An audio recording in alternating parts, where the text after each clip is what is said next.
पुकारो तब गरुड़ को विचारो, सुन प्रेम की पुकार है। जब गज ने पुकारा, 10,000 हाथी हथनियों का परिवार था गज का। और जब एक बार सागर में, जब उस जंगल में जिसमें गज रहता था सूखा पड़ा, अकाल पड़ा, अपनी पत्नियों को लेकर के दूसरे जंगल में गजराज पहुंचा। 100 तो जिसकी पत्नियां थी, 1000 जिसके पुत्र थे, 10,000 जिसके नाती थे, इतना बड़ा परिवार वाला गजराज।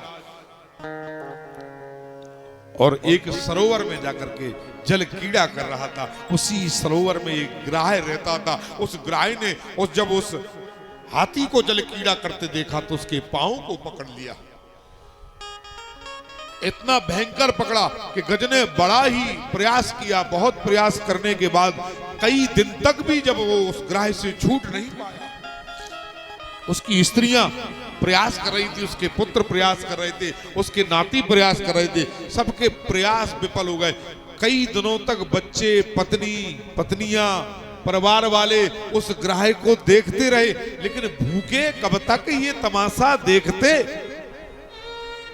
पत्नियों ने कहा, चलो बच्चों, अब ये गज बचना इसका संभव नहीं है।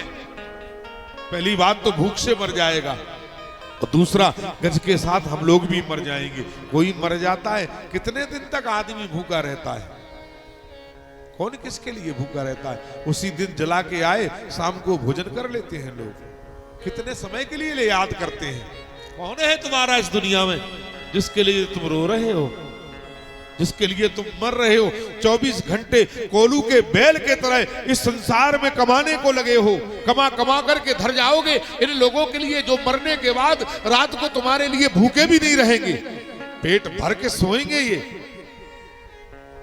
पत्नी साथ देती है केवल मकान तक, बेटे भी साथ देते हैं केवल अग्निदान तक। पत्नी घर की देहरी के अंदर तक तुम्हारा साथ देगी, और बेटे आग लगाने के वहां दाग तक साथ देंगे। रिश्तेदार भी कितना चाहते हैं, रिश्ते भी साथ देंगे केवल शमशान तक।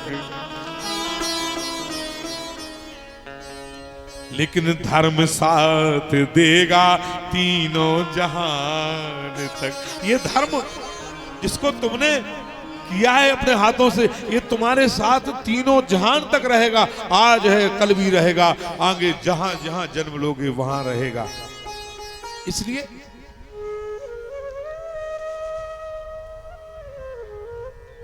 गजराज को इस प्रकार मुसीबत में छोड़ करके उसकी खुद की पत्नियां, खुद के बच्चे, खुद के नाती छोड़ करके चले आए। और गज ये तमाशा देख रहा था, ये मेरा परिवार है, देख लो, ये छोड़ करके जो आज चला गया। धन धरा के बीच में ये सब धरा रह जाएगा, पशु बंधे रह जाएंगे जब मौत का दिन आएगा। नारी लगे प्यारी तुझे रोती बिलखती रह जाएगी, और कोई साथ न जाएगा जब अंत का दिन आएगा। इसलिए कहते हैं भाई, कर ले थोड़ा सा भजन, अंतता पछताएगा जब मौत का दिन आएगा।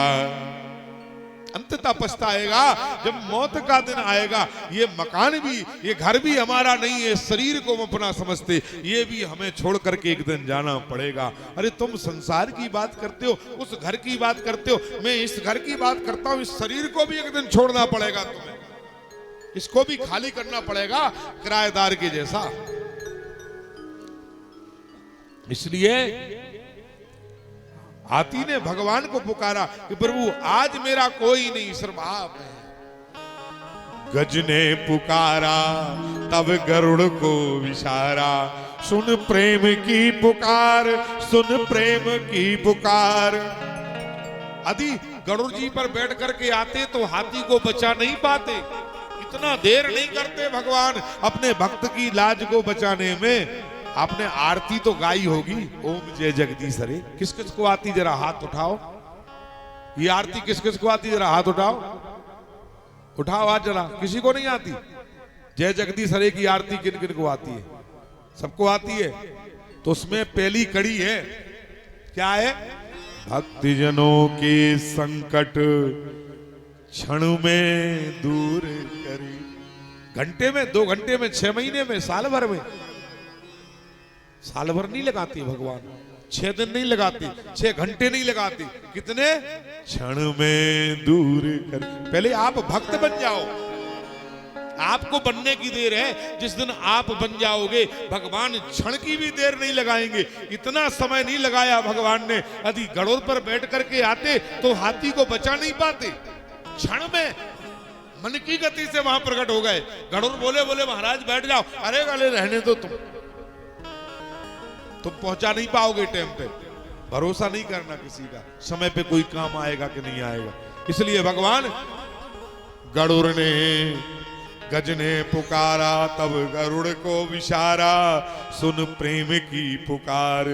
द्रौपदी पुकारी, आओ आओ बाके गिरधारी। तब नंगे पांव